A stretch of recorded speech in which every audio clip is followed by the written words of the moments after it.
Hi, my name is Kevin Thomas, W1DED. Today I'm here with a repeat guest, Tim Schappa, N3QE. I was talking to Tim the other day about technician class licensing, and he had really some great perspective. I have since had a conversation with a contest crew in which we delved into some of the opportunities that technician class licensees have to operate in contests. But I thought I'd bring Tim aboard separately to talk about some of the background, but also some of the future of what might be happening with technicians' broader reach on the HF frequencies. Tim, thank you for joining me again. Good to be here, Kevin. Thank you for promoting contesting so heavily. So let's jump right into the novice roundup, because that's really where our conversation began. And frankly, a lot of the people that I've interviewed over the past months have gotten their start with contesting via the novice roundup, and for some obvious reasons that no longer exists. But go back in time and tell me about the novice roundup and why that went away and why it was never replaced. Well, the novice roundup ran from the late 50s through the 1990s when the novice license as it existed disappeared. I was licensed in 78, and like several of your other desks, I guess the novice roundup was a wonderful introduction to contesting. I found it on the air. I jumped in. Instead of calling CQ for an hour and just making one or two QSOs if I was lucky, I could make dozens of QSOs in an hour. I had a blast. That was sort of my introduction to contesting, and it was a powerful experience. The novice roundup worked well back then because it was it was 1 weekend. It was the limited CW portion of the ham bands that novices were allowed to use back then. It was a bunch of novices learning code. Others could participate, not for points, but just to participate. It was a wonderful event with a high, with for me at the time, a high rate and a great. It was a great hook. And Tim, was there any effort on the part of the ARRL to replace that with anything? Well, when the novice roundup was retired, its participation had sharply dropped off from having, almost 1,000 log entries each year to just having a couple hundred. It had fallen below the critical mass to sort of keep it an interesting event. The ARRL did step up in several ways. They realized that there were some events that technicians could enter in and probably would find interesting. That included the ARRL 10-meter contest, where a recently licensed technician could get on and operate in phone and part of the 10-meter phone band. They also realized that in the VHF contests, that was a great place for technicians to participate on the air. They would award extra points to non-technicians for working technicians. I think it was about twice as many points for working a technician as for working a non-technician. In addition, they had several awards just for technician entrance. That lasted from the 90s up until through the 2000s. They were not getting very many technician entrants, and they eventually dropped those classes and special points provisions for working technicians. And Tim, what's your sense today of the number of technicians that are participating either in VHF contests or HF contesting? First, the stats are more than half of all U.S. licensed hams are technicians. Yet at the same time, even those events most accessible, like the 10-meter contest, the phone participation, or the VHF contest, technician participation is well under 2%. Those who are on, we don't expect them to be big timers, but the log submissions simply aren't happening there. And there's a real imbalance. I think we all have to ask ourselves, why is the most prevalent class of license not actually active in our contest, which we all enjoy and want to promote. So I think we have some soul searching and some innovation to do to get there. So Tim, I'm going to ask you to do some soul searching and speculating today. Do you think it's an interest issue, lack of interest in contesting, or do you think it's a lack of awareness? And I say that because I get a lot of feedback from the contest crew that I talk to every week. A lot of people are sending me emails saying, I didn't really understand contesting before. I didn't understand how to do it. And this group that gets together every Tuesday night is somehow making it more accessible to people. And I'm not talking about technician class necessarily. I don't think I am at all, actually. I think there's more general class licenses. But I think that they just didn't know how to enter into that arena. So do you think it's interest level, or awareness and education? I think sort of in awareness, if you hear CQ contest on the air and then you went into your browser and typed in CQ contest, I think you could learn a lot about contesting just that way. I'm sure they would hit your YouTube videos. For me, the biggest gap to fill is sort of accessibility to a technician class contester. A technician class ham might only have a VHF handheld, if that. That's not going to expose them very much at all to the world of contesting. There's several great opportunities for hams to get on the air, technician class hams to get on the air and make QSOs.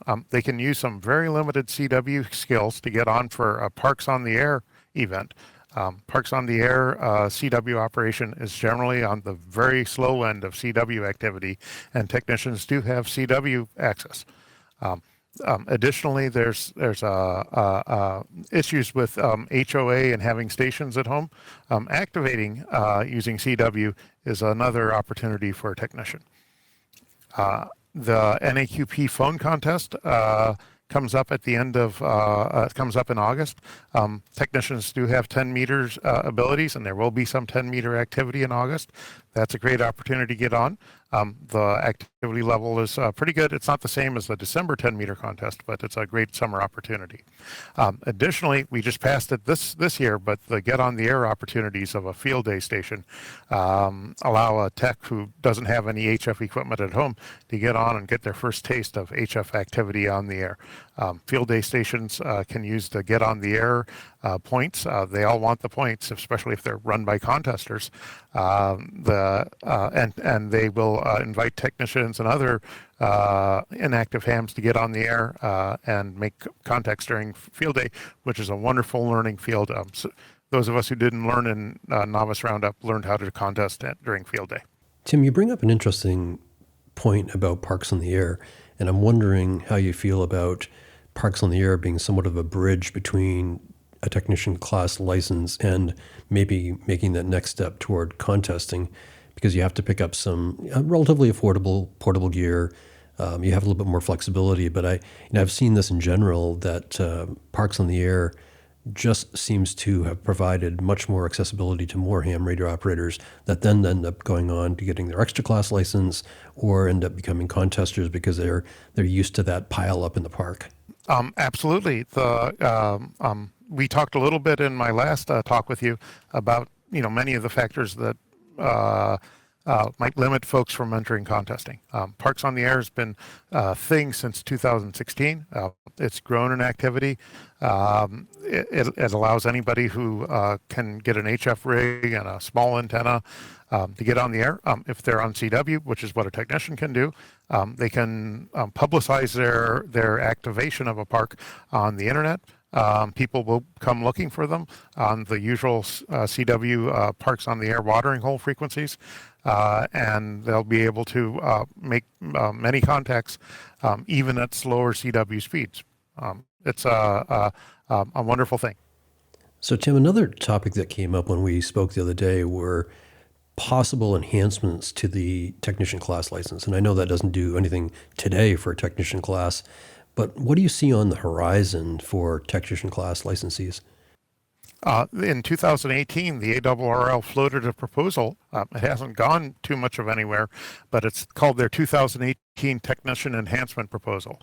I think every ham, whether you're a technician or a more advanced class, ought to look at it and opine on what they think of it. It gives technicians phone and digital privileges on 80, 40, 15, and 10 meters. That feels a lot like the old novice bands that we used to have. They don't have the full spectrum. They're limited to certain chunks. They're limited to low power. But it would be a great way for technicians to get a taste of what's going on there.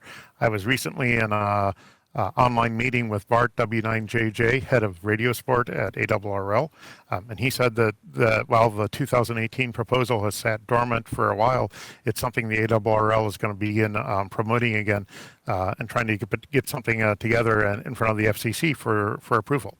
So what do you think the odds are that will move forward, or is that an impossible question to answer? Well, for a currently licensed technician, I'm sure it'll seem slow as molasses. Probably their fastest way to get those privileges is to study and get online as a general. But over the next year or two, I'm really hoping that they get the technicians on.